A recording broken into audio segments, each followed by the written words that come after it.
નમસ્કાર, BBN news ચેનલમાં આપનું સ્વાગત છે। હું છું કવિતા પંચાલ ને હવે જોઈએ આજના સમાચાર।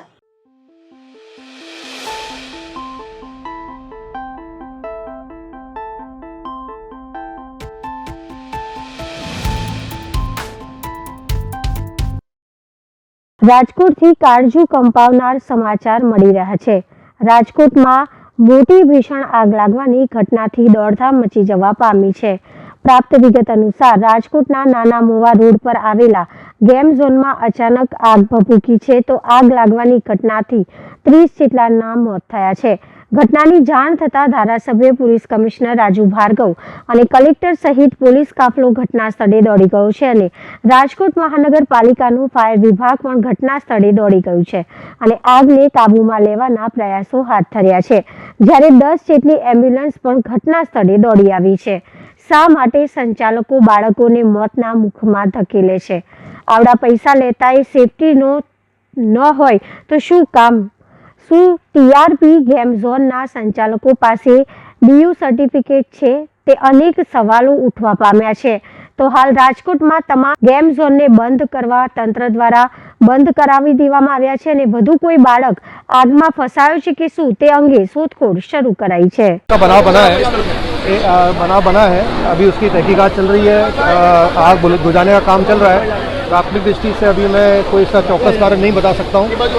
ये पूरा इन्वेस्टिगेशन का विषय है। एक बार आग कंट्रोल में आ जाए और इसकी जांच हो, उसके बाद ही हम आपको कोई डिटेल दे पाएंगे। किस प्रकार के एक्शन लिए जा सकते हैं इनके ऊपर?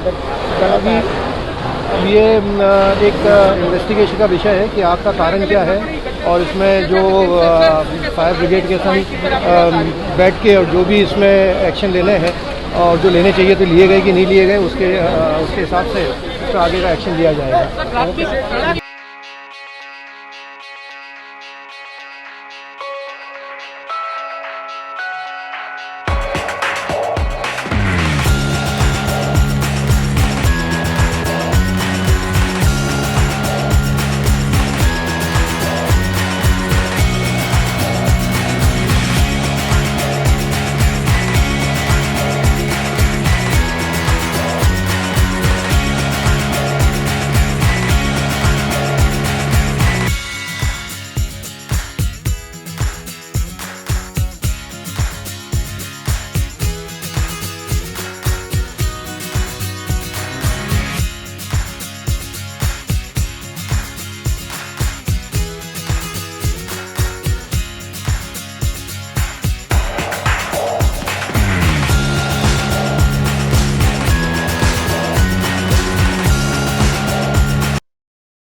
રાત્રિના દરમિયાન ગોત્રી હોસ્પિટલ ઈએસઆઈની બેદરકારી। ગઈકાલે રાત્રે નવાયાર્ડ વિસ્તારમાં આવેલા રામવાડીમાં રહેતા પ્રદીપ ચાવડાની છોકરી જે 9 વર્ષની જેને રાત્રિના દરમિયાન અચાનક ખેંચ આવી ગઈ હતી અને તેને તાત્કાલિક ગોત્રીની ઈએસઆઈ હોસ્પિટલ લઈ જવામાં આવ્યા હતા, પરંતુ ત્યાં હોસ્પિટલમાં બાળકોના ડોક્ટર જ ન હતા અને બીજા કોઈ પણ ડોક્ટર ત્યાં ઉપલબ્ધ ના હતા। હોસ્પિટલના ડોક્ટરોની બહુ જ મોટી બેદરકારી જોવા મળી હતી। ત્યાં કોઈ પણ ડોક્ટર ના મળતા પ્રદીપભાઈ તેમની છોકરીને એસએસજી હોસ્પિટલ ખાતે લઈ જવા માટે તૈયાર થયા, પરંતુ ગોત્રી હોસ્પિટલમાં એક પણ એમ્બ્યુલન્સ ત્યાં ઉપલબ્ધ નહોતી। છોકરીની ગંભીર હાલતમાં પણ ત્યાં એક પણ એમ્બ્યુલન્સ ના હોવાથી હોસ્પિટલની બેદરકારી દેખાઈ આવી છે। 30 મિનિટ ઉભા રહ્યા બાદ એમ્બ્યુલન્સ ત્યાં આવીને છોકરીને એસએસજી ખાતે ટ્રીટમેન્ટ માટે લઈ જવામાં આવી હતી। અત્યારે અમે ઈએસઆઈ ગોત્રી દવાખાનામાં આવ્યા છીએ। ત્યાં આગળ આ નાના છોકરાને જેવો ચક્કરને આવ્યા એટલે તરત બેબીને લઈને અહીંયા આવ્યા છે, પણ અહીંયા નાના છોકરા માટે કોઈ ડૉક્ટર નથી। છેલ્લા અડધો કલાકથી અમે અહીંયા ઊભા રહ્યા છે, અને ત્યાંના સ્ટાફવાળા પણ જણાવે છે કે ભાઈ નાના છોકરાઓની માટે ડૉક્ટરો વર્ષોથી નથી। તો આટલા હજારો માણસોનો જે ઈએસઆઈને કપાય છે તો ઈએસઆઈ વાળા શું કરે છે? નાના છોકરાઓ ડૉક્ટર તો લાવવા જ પડે આ લોકોને, કે કારે પણ કોઈ બી જગ્યા પર આવતા હોય નાના છોકરાઓ લઈને કશું બી થયું હોય તો અહીંયા ઈએસઆઈમાં આવે તો તેમનું છોકરાઓની દેખભાલ નહીં થાય એની માટે ડૉક્ટર તો હોવા જ જોઈએ। આ જે કંઈ ઈએસઆઈની નિષ્કાળજી છે એ ના થવી જોઈએ, અને આ મેં સોશિયલ મીડિયા દ્વારા જણાવી રહ્યો છું તો તેના કંઈ સુપ્રિન્ટેન્ડન્ટ હોય તેમને આ ધ્યાનમાં લેવું જોઈએ અને અહીંયા એક નાના ફૂલકાઓ છોકરાઓ માટે ડૉક્ટર મૂકવા જોઈએ। સાવલી તાલુકાના રાણિયા ગામ નજીક આવેલા જય અંબે પેકેજિંગ નામની લાકડાના પેલેટ બનાવતી કંપનીમાં ગઈકાલે અચાનક કોઈ સરકારી શાખાએ રેડ કરી. ભારત દેશ અને દુનિયામાં હાલ પર્યાવરણને લઈને બહુ જ ગંભીરતા વર્તાઈ રહી છે તથા પર્યાવરણને ફરીથી થોડા અંશે દુરુસ્ત કરવા માટે વારંવાર વૃક્ષો વાવો, પર્યાવરણ બચાવોના નારા સાથે અનેકો વિસ્તારોમાં વૃક્ષારોપણનો દેખાડો અનેક લોકો તરફથી કરવામાં આવતો હોય છે. તેવામાં છેલ્લા ઘણા સમયથી સાવલી તાલુકાના રાણિયા ગામ નજીક આવેલા જયંબે પેકેજિંગ નામની લાકડાના પેલેટ બનાવતી કંપની હાલ 2 વર્ષ જેવા સમયગાળાથી પેલેટ બનાવવાની સંખ્યામાં અતિ ઘણો વધારો કરી ચૂકી છે. તેવામાં અહીં મુખ્ય રોડ પર આવેલી આ કંપનીમાં જે પેલેટ બને છે તે ક્યાંથી વૃક્ષો કાપીને બનાવવામાં આવી રહ્યા છે, તે વૃક્ષો કાપવા માટે મંજૂરી મળેલી હોય છે કે નહીં જેવા પ્રશ્નો અહીં ઊભા થતા જોવા મળે છે. બીજું કે જયંબે નામની આ કંપની એટલા બધા પ્રમાણમાં લાકડાઓમાંથી જે મસમોટી સંખ્યામાં પેલેટો બનાવી અન્ય કંપનીઓના ઉપયોગ માટે પહોંચાડી રહી છે, તેમને આ જયંબે કંપની પાસે પર્યાવરણની શાખાનું અથવા તો જંગલ ખાતાની કોઈ ગાઈડલાઇનનું પાલન થતું હોય તેવું પ્રથમ નજરે દેખાઈ આવતું નહોતું. ખાસ તો અહીં ગતરોજ તારીખ 25/5/2024ના રોજ શનિવારના રોજ ભર બપોરે કોઈ સરકારી શાખા GJ06 PK 8982 નંબરની પ્રાઇવેટ સ્વિફ્ટ ગાડીમાં આવી રેડ કરવામાં આવી હતી, પરંતુ મીડિયા કર્મીઓને સામે નજરે જોતા પોતાના ચહેરા નજરે ન ચડી જાય તે અથવા તો કેમેરામાં કેદ ન થઈ જાય તેથી કેમેરાથી નજર બચાવતા પણ જોવા મળ્યા હતા. જ્યારે મીડિયાના કેમેરા સામે આવ્યા ત્યારે આ સરકારી બાબુઓ કઈ સરકારી શાખામાંથી આવ્યા છે, આ સારી રેડ કરવામાં આવી છે, આવા સવાલોનો કોઈ પણ જવાબ આપવાનો ઇનકાર કરી ઉપરથી મીડિયા કર્મીને આ સવાલ કરનાર તમે કોણ આ શબ્દ કહી બીજો કોઈ પણ જવાબ આપ્યા વગર ચાલતી પકડી હતી. અને આ ઉપરથી ચોક્કસપણે દેખાઈ આવ્યું કે સરકારી અધિકારીઓ દ્વારા રેડ કરી કોથળામાં બિલાડું છુપાવી જય અંબે પેકેજિંગ નામની આ કંપનીના માલિક પાસેથી કંઈક રંધાઈ રહ્યું હતું. तो आप कहाँ से, कौन सी शाखा से? हेलो, नाम तो दीजिए सर. काम चल रहा है, काम कर रहा है। लेकिन क्या काम चल रहा है वही तो पूछने बैठे हैं. क्यों बताऊँ भाई क्या काम चल रहा है? तुम कौन होते हो पूछने वाले? मेरा काम चल रहा है, बीच में डिस्टर्ब मत करो. नहीं नहीं, हमारा मतलब क्या है, आप जो भी काम कर रहे हैं ठीक कर रहे हैं, लेकिन सर 2 मिनट. હરણી બોટકાંડ બાદ માંડ શરૂ થયેલી કમાટી બાગની જોય ટ્રેન સહિતની રાઇડ્સ આજથી બંધ. રાજકોટમાં સર્જાયેલા અગ્નિકાંડ બાદ આજથી બંધ, વેકેશનની મજા બગડી. હા, અમને જે ગઈકાલે જે રાજકોટમાં જે દુર્ઘટના બની ત્યારબાદ હાલમાં અત્યારે 11:30 વાગ્યા મને પાર્ક્સ એન્ડ ગાર્ડન વિભાગમાંથી આસિસ્ટન્ટ ડાયરેક્ટર સાહેબશ્રીનો ફોન આવેલ હતો અને એમને જણાવ્યું હતું કે હાલમાં આપણી જે અહીંની જોય ટ્રેન છે અને જે રાઇડ્સ છે એ હાલમાં બંધ રાખો અને ઇન્સ્પેક્શન થયા બાદ જે પ્રોસિજર છે એ થયા બાદ આપણે ચાલુ કરીશું એવી રીતના આપણને સૂચન કરેલ છે. હરણી બોટકાંડ બાદ પણ બંધ કરવામાં આવ્યું હતું, તે વખતે બી ઇન્સ્પેક્શન થયું હતું, હવે ફરી વખત ઇન્સ્પેક્શન આવશે. હા, હરણીમાં જે બોટ દુર્ઘટના બની હતી ત્યાર પછી પણ આપણને આપણે દર વર્ષે જે જરૂરી ડોક્યુમેન્ટ્સ હોય છે, જે સર્ટિફિકેટ હોય છે એ લેતા જોઈએ છે. તે વખતે આપણને જે વધારાના સર્ટિફિકેટ માટે આપણને સજેશન આપ્યું હતું, સૂચનો આપ્યા હતા. એ પ્રમાણે આપણે જે બીજા પણ ડોક્યુમેન્ટ્સ ને એ બધા જરૂરી સર્ટિફિકેટ હતા એ લીધેલ હતા અને એમની સૂચન પ્રમાણે આપણે પછી ચાલુ કર્યું હતું.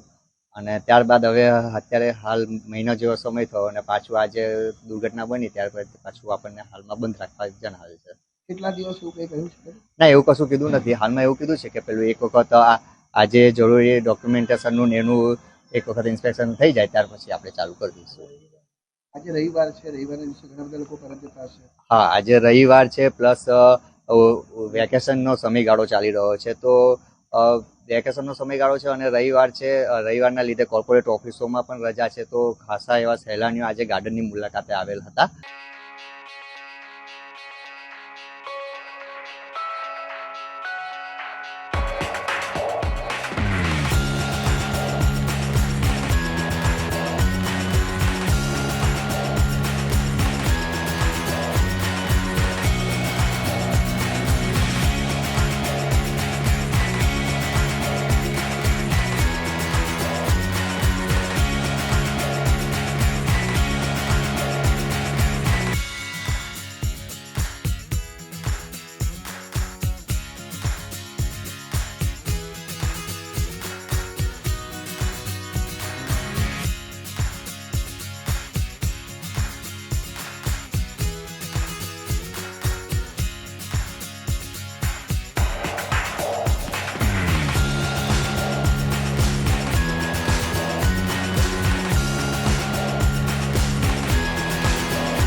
હાલ જે રીતે ગરમીનું પ્રમાણ વધી રહ્યું છે તેને ધ્યાનમાં રાખીને આજરોજ વહેલી સવારે મોર્નિંગ વોક કરવા માટે વડોદરા શહેરના પ્રસિદ્ધ એવો કમાટી બાગમાં નાના મોટાથી લઈને સૌ સાથી મિત્રો ત્યાં મોજ કરતા દેખાય અને તેમને જોઈને અનેરો આનંદ જોવા મળ્યો. તેઓ સૌ ભેગા મળી જૂના ગીતો ગાઈ મજા માણી હતી અને જય શ્રી રામના નારા પણ લગાવતા દેખાયા હતા.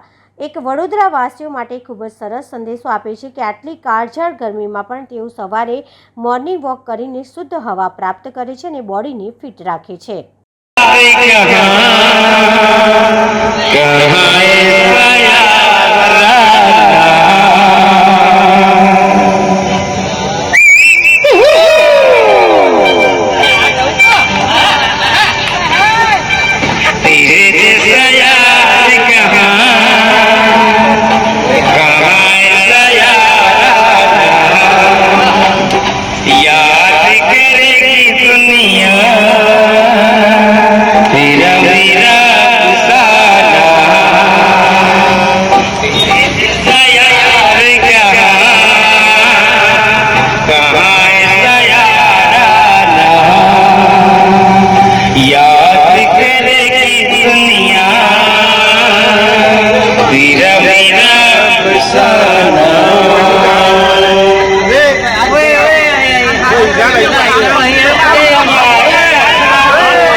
संडे जैसा कोई दिन नहीं होता है.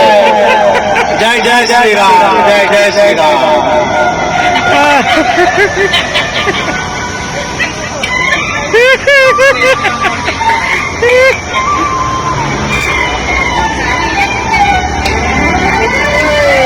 मेरे दिल की ये दुआ है दूर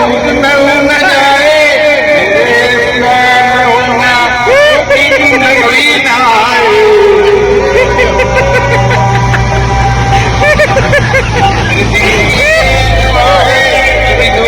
दूर न जाए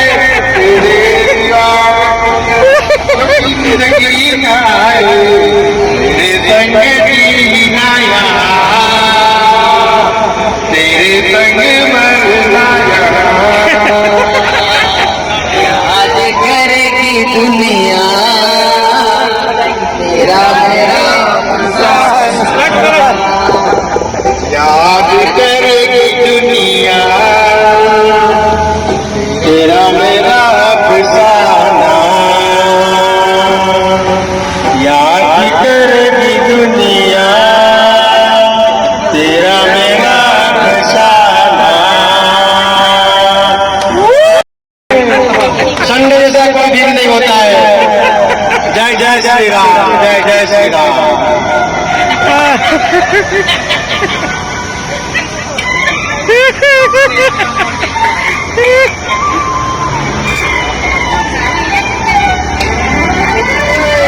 मेरे दिल की ये दुआ है दूध न जाए, मेरे प्यार होना नगरी न आए। मेरे दिल की ये दुआ है दूर न जाए, तेरे प्यार होना नगरी न आए। तेरे संग जीना तेरे संग मरना आज करेगी दुनिया तेरा मेरा याद करेगी दुनिया तेरा मेरा अफसाना। याद करेगी दुनिया तेरा मेरा अफसाना।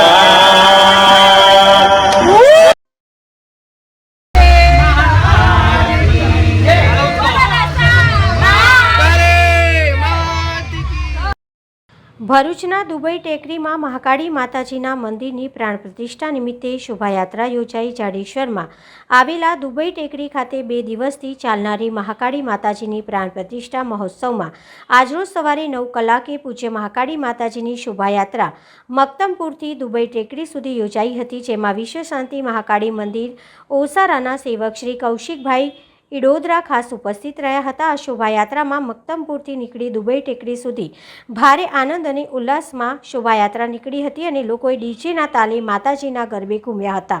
આવતીકાલ તારીખ 26 મેના રોજ માતાજીની પ્રાણ પ્રતિષ્ઠા, પૂજા વિધિ તેમજ મહાપ્રસાદી અને ભવ્ય સંતવાણીનો કાર્યક્રમ રાખવામાં આવેલ છે.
શ્રી જાનુબાઈ માતાજીના મંદિરે ભવ્ય મહાઆરતી સાથે મહાપ્રસાદીનું કરાયું આયોજન. વૈશાખ સુદ પૂનમ નિમિત્તે વડોદરા શહેરના પથ્થરગેટ વિસ્તારમાં આવેલા ઉપલા ફળિયા ખાતે આવેલ શ્રી જાનુબાઈ માતાજીના મંદિરે માઈ ભક્તો દ્વારા મહાઆરતીની સાથે મહાપ્રસાદીનું આયોજન કરવામાં આવ્યું હતું, જેમાં વડોદરા શહેરના અલગ અલગ વિસ્તારમાંથી લગભગ 5 થી 6 હજાર માઈ ભક્તોએ મહાપ્રસાદી સાથે માતાજીના દર્શન કરી ધન્યતા અનુભવી હતી. રોડ લક્કડપીઠા યુવક મંડળ દ્વારા શ્રી જાનુબાઈ માતાના મંદિર પાસે દર વર્ષે આ વૈશાખ પૂનમના દિવસે ભંડારો બીજા દિવસે કરવામાં આવે છે અને આ એરિયાનું નામ છે લક્કડપીઠા રોડ, જે વર્ષોથી આ જગ્યા પર જૂની પરંપરાગત રીતે આ ભંડારો કરવામાં આવે છે. આ ભંડારાની ખાસિયત એવી છે કે બાજરીના રોટલા ફક્ત ચૂલામાં બનાવવામાં આવે છે. આટલી બધી ગરમીમાં પણ ચૂલા પર રસોઈ બનાવવી ખૂબ જ અઘરું કામ છે, છતાં પણ આજુબાજુ પોળના તમામ ભાઈ બહેનોનો સાથ સહકાર આપીને અમે આ ભંડારાનું આયોજન સારી રીતે કરીએ છીએ અને પૂરું પણ પાડીએ છીએ. હા, શ્રી જાનુબાઈ માતાનું મંદિર છે અને અહીંયા લગભગ 5000 ભાઈ ભક્તો માઈ ભક્તો અહીંયા પ્રસાદી ગ્રહણ કરવા આવે છે. यह आग कब बुझेगी? લોકમાતા તાપીના પાણીમાં જાણે આગ. સૂર્યનગરીની છબી બગાડતા સ્થાનિકો અને સફાઈ કર્મીઓને સજા ક્યારે? સુરત શહેર કર્ણભૂમિ કહેવાય. તાપી માતાના ખોળે બેસી પ્રગતિ કરનારું શહેર, સ્વચ્છતાનો ખિતાબ જેના મસ્તકે શોભમાન રહે છે, છતાંય ઘણી વખત શહેરના નમલા માણસો પોતાની સગવડતા સાચવવા અને મહેનત ન થાય તે માટે આડેધડ કચરો તાપી નદીમાં ઠાલવતા જોવા મળતા હોય છે. ઘરેથી ટિફિન સાથે કચરાનું ઝબલું મેડમ બાંધી આપતા હોય તેમ ચાલુ ગાડીએ ઘણી વખત કચરાના ઝબલા તાપી નદીમાં કે તાપી સંલગ્ન ખાડીમાં ફેંકતા ઝડપાયા, પણ સમજણ તો આવા લોકોને નથી કે સફાઈવાળાને શરમ નથી અને આવા કચરામાં દીવાસળી ચાપી ટીખળ કરનારની તાણ નથી. આવી આગ વારંવાર કેમ? સુરત શહેર સિવિલ ડિફેન્સના ડિવિઝનલ વોર્ડના પ્રકાશકુમાર વેકેરિયા મોટા વરાછા ચીકુવાડી બ્રિજ પરથી પસાર થતા હતા ત્યારે પુષ્કળ ધુમાડાના ગોટે ગોટા જોવા મળ્યા. ત્યારે ગાડી સાઈડમાં કરી ફાયર વિભાગને કોલ કરી આગ ઓલવવા જણાવતા તુરંત જ ફાયર ટીમ કાપોદ્રા અને યુનિવર્સલ ફાઉન્ડેશનના સ્વયંસેવકો સહિત એસએમસીના કર્મીઓ સાથે રહી ટ્રાફિક કંટ્રોલ કરી ચીકુવાડી પુલને ડાયવર્ટ કરાવી અડધા કલાકની જહેમતે 50 ફૂટ નીચે અલગ અલગ જગ્યાએ સળગાવવામાં આવેલ કચરાને ઓલવવામાં આવ્યું, જેમાં નીચેથી પસાર થતી ગેસ લાઇનને આગ લાગતા બચાવવામાં આવી અને આવનારા સમયમાં કોઈ ડિઝાસ્ટર ન બને તે હેતુ રોકાયેલા ટ્રાફિકમાં લોકોને કચરો ન ફેંકવા કે કોઈ નદી કિનારે કે અવાવરૂ જગ્યા પર આવા કચરાને ન સળગાવે, કચરો ન ફેંકે અને પ્રદૂષણથી બચવા civil defence Amroli divisional Prakashkumar Vekaria દ્વારા લોકોને જાગૃત રહેવા અપીલ કરવામાં આવી. સાથે સાથે આ ઓપરેશન બાદ સમયસર કાપોદ્રા ફાયર ટીમને મદદ બદલ આભાર વ્યક્ત કરવામાં આવ્યો હતો.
શ્રી વલ્લભ કુલભૂષણ પરમ પૂજ્ય ગોસ્વામી 108 શ્રી વ્રજરાજ કુમારજી મહોદયશ્રીના આશીર્વાદ અને પ્રેરણાથી ભરૂચ મુકામે વલ્લભ યુથ ઓર્ગેનાઇઝેશન દ્વારા આજરોજ ટ્રાફિક પોલીસના જવાનોને છાસનું વિતરણ કરાયું હતું.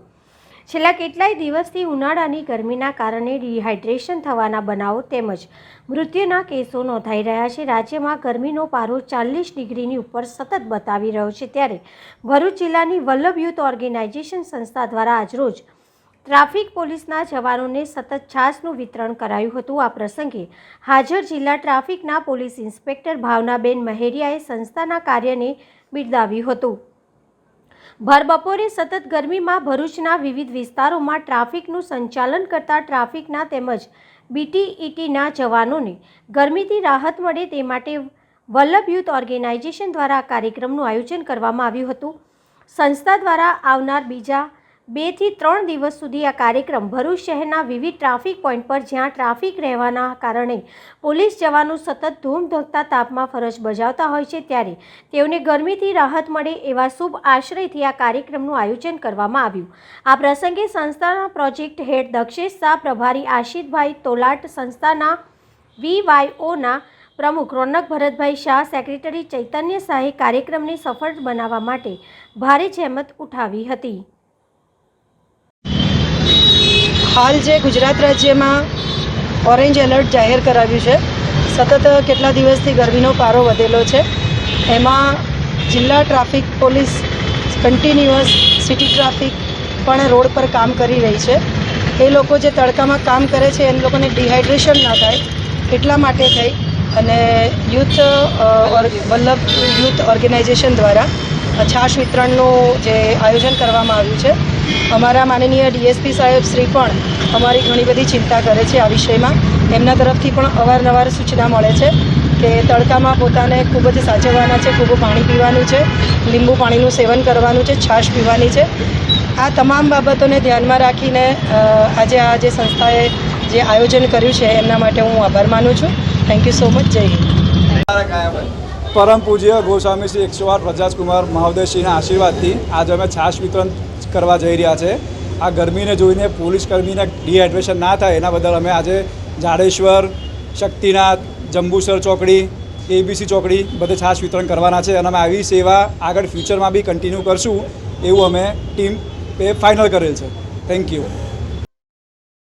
વડોદરા શહેરના ઉંડેરા વિસ્તારમાં આવેલા ગાયત્રી સ્કૂલ ખાતે ખેલાયો ખૂની ખેલ. મિત્રો વચ્ચે અંદરો-અંદર ઉગ્ર બોલાચાલી થતાં મિત્રો દ્વારા હત્યા કરાઈ.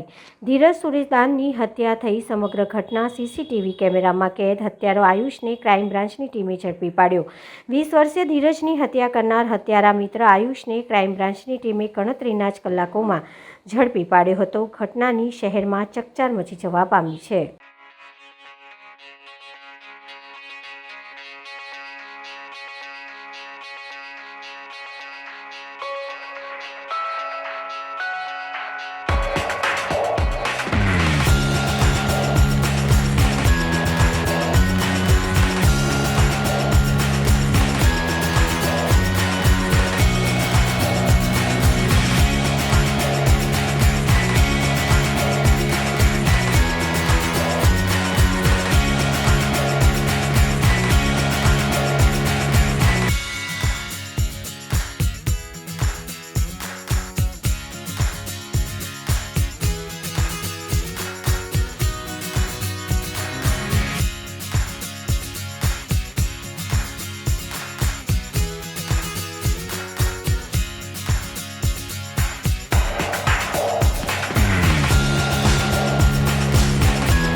તો આ હતા આજના સમાચાર. આવતીકાલે ફરી મળીશું આ ચેનલ પર આ સમય. ત્યાં સુધી સમગ્ર BBN ન્યૂઝ ચેનલની ટીમને રજા આપશો. નમસ્કાર.